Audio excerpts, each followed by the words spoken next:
주님 평화.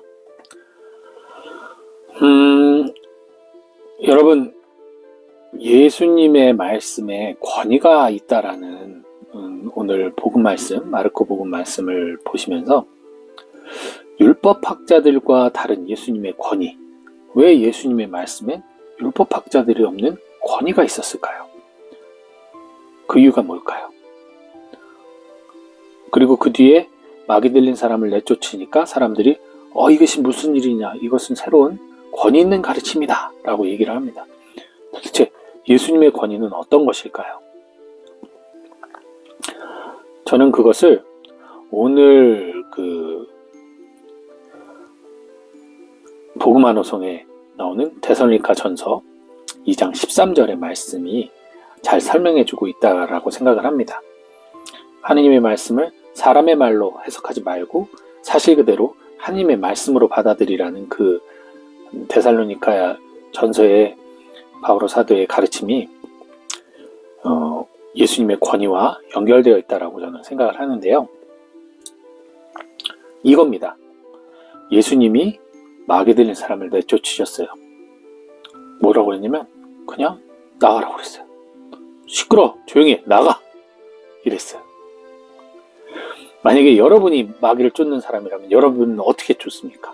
저는 구마행위 하는 분들 봤거든요. 저희 어머니도 예전에 지금으로 한 40년 전쯤에 구마하고 막 하셨었거든요. 아마 그런 구마하는 장면을 영상이나 이런 것으로 보신 분들 있으실 텐데 뭐라고 하냐면 우리 주 예수 그리스도의 이름으로 사탄아 물러가라 라고 합니다. 혹은 치유기도 할 때도 우리 주 예수 그리스도의 이름으로 전능하신 삼위일체 하느님의 이름으로 치유되기를 기도합니다 라고 합니다.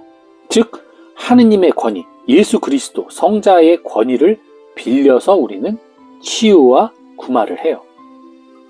유재선 안드레아 이름으로 치유되십시오, 유재선 안드레아 이름으로 사탄아 물러가라 하지 않아요. 그죠? 내가 그럴 힘이 없으니까 하느님의 축복의 통로로서 제가 축복을 하고 구마를 하는 거겠죠. 그죠? 제자들도 마찬가지죠. 예수님의 이름으로 사람들을 치유했어요. 근데 오늘 복음 보시면 예수님은 누구 이름으로 하지 않았어요.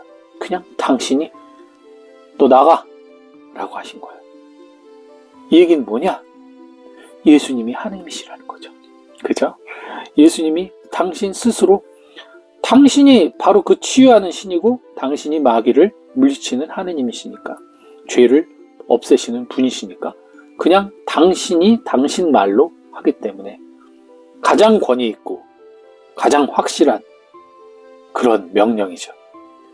그렇기 때문에 예수님께서는 우리는 하느님이 주신 십계명을 가지고 그걸 분석하고 해석하면서 사람의 말로 해석을 해서 666개의 율법을 만든 것처럼 초대 교회가 예수님의 가르침대로 예수님의 말씀대로 살다가 오늘날의 교회처럼 교회법전이 생기고 온갖 전례의 형식과 규칙이 생기면서 사람의 말로 사람의 어떤 예식으로 발전하는 것처럼 우리는 그렇게 남의 것을 전해받은 사람들은 어쩔 수 없이 그것을 있는 그대로 유지할 수 없다는 현실을 이해합니다. 받아들여야 되고 하지만 주님은 당신 자신이기 때문에 당신이 하시고자 하는 대로 이루어질 수밖에 없는 거예요. 당신이 바꾸려고 하지 않는 한 변치 않는 분이신 거죠.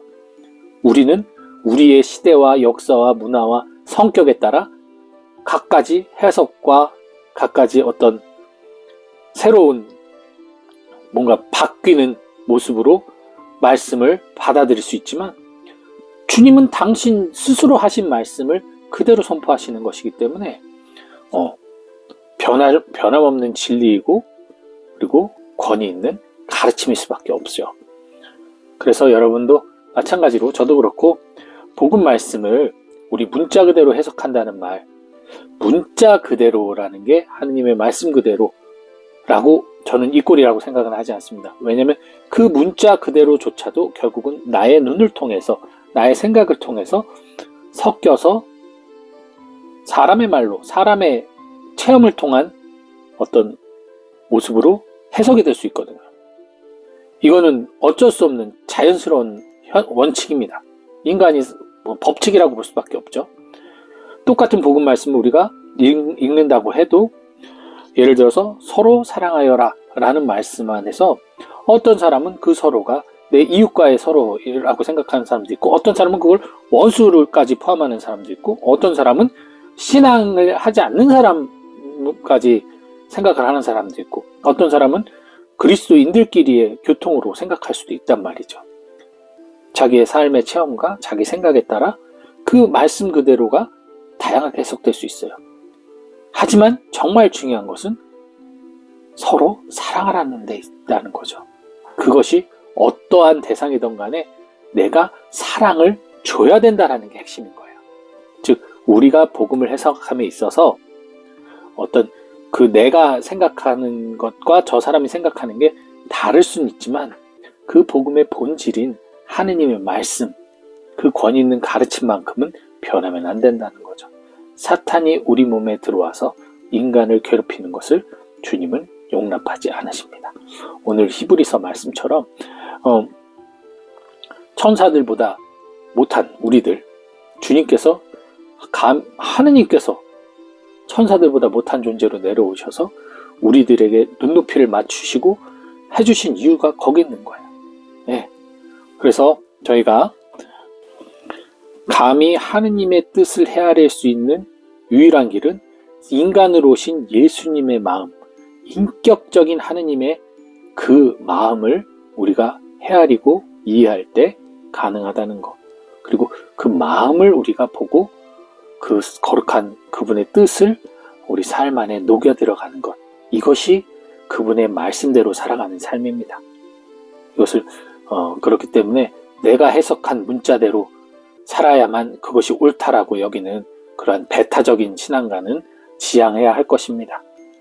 주님의, 하느님의 그 자비하신 뜻을 헤아릴 수 있는 지혜를 청하면서 우리 신앙생활을 하도록 합시다. 주님 평안.